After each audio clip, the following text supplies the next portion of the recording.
अस्सलामुअलैकुम वरहमतुल्लाहि वबरकातुहू। भाइयों और बहनों, अक्सर लोग ये शिकायत करते हैं कि नमाज तो पढ़ते हैं लेकिन दिल नहीं लगता, खुशू नहीं आता। आज की इस वीडियो में हम यही समझेंगे कि नमाज में दिल क्यों नहीं लगता और उसका हल क्या है, मसला क्या है। कई लोग कहते हैं कि नमाज में खड़े होते ही दिमाग कहीं और चला जाता है। रोजमर्रा की परेशानियां, काम, बिजनेस, घर परिवार की बातें दिमाग में घूमने लगती है। कभी कभी हमें यह लगता है कि बस शरीर तो नमाज पढ़ रहा है लेकिन दिल कहीं और है। नमाज में दिल क्यों नहीं लगता? नंबर 1, दिल की गफलत यानी लापरवाही। जब दिल अल्लाह की याद में गाफिल हो तो नमाज में ध्यान लगाना मुश्किल हो जाता है। नंबर 2, दुनियावी मशगूलियत, काम, पैसा, रिश्ते, ये सब ख्याल नमाज में आ जाते हैं। नंबर 3, नमाज की हकीकत न समझना। बहुत लोग सिर्फ अरबी लफ्ज पढ़ते हैं लेकिन उनका मतलब नहीं जानते। नंबर 4, शैतान का वसवसा। शैतान कोशिश करता है कि इंसान नमाज में दिल न लगाए। नंबर 5, गुनाहों का बोझ।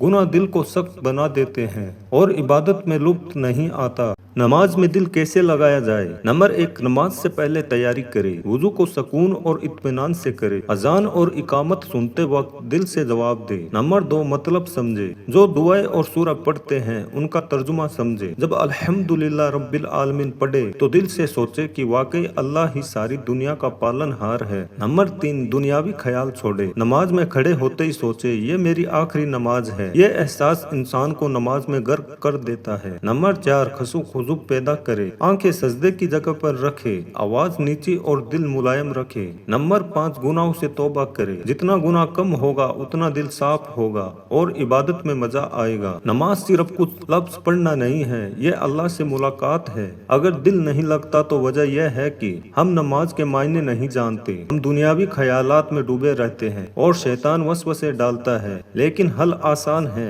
नमाज से पहले 2 मिनट अल्लाह की याद में बैठो। ये सोचो कि मैं अपने रब से मिलने जा रहा हूँ। अरबी आयतों का मतलब याद करो ताकि जब पढ़ो तो दिल समझे। और सजदे में दिल से दुआ करो क्योंकि वही बंदा अल्लाह से सबसे ज्यादा करीब होता है। याद रखो, नमाज बोझ नहीं, रहमत है। जब दिल से पढ़ोगे तो यही नमाज तुम्हें सुकून, बरकत और अल्लाह का कुर्ब देगी। हदीस और नसीहत। रसूलुल्लाह सल्लल्लाहु अलैहि वसल्लम ने फरमाया, इंसान को उसकी नमाज में उतना ही हिस्सा मिलता है जितना उसने ध्यान और दिल से पढ़ा। यानी अगर हमने नमाज में 50% ध्यान लगाया तो हमें उतना ही सवाब मिलेगा। एक शख्स ने एक आलिम से पूछा, हजरत मैं नमाज तो पढ़ता हूँ लेकिन दिल नहीं लगता, खड़े होते ही दिमाग इधर उधर भाग जाता है, इसका क्या इलाज है? आलिम ने मुस्कुराकर कहा, बेटा सोचो, अगर तुम्हारे सामने दुनिया का सबसे बड़ा बादशाह खड़ा हो और तुम उससे बात कर रहे हो तो क्या तुम इधर उधर ध्यान दोगे? तो फिर जब तुम नमाज में अल्लाह के सामने खड़े हो जो सारी कायनात का मालिक है तो ध्यान क्यों नहीं दोगे? फिर उन्होंने 3 नसीहत दी। नंबर 1, नमाज को आखिरी नमाज समझो। ये सोचो कि शायद इसके बाद जिंदगी का मौका न मिले। नंबर 2,